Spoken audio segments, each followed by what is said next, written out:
Thursday, December 7, 2023, St. Ambrose. Focus.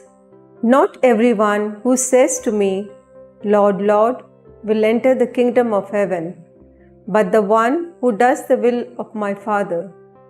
Today is the feast of St. Ambrose, a Roman governor who became Bishop of Milan, and a respected theologian who emphasized the equality of the three persons of the Holy Trinity in the face of heresies.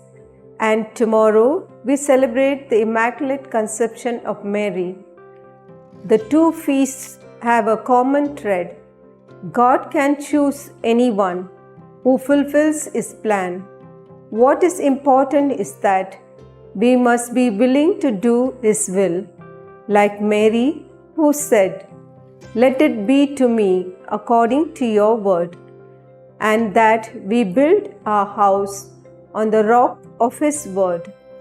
A certain religious order wanted to set up a college of agriculture in Goa.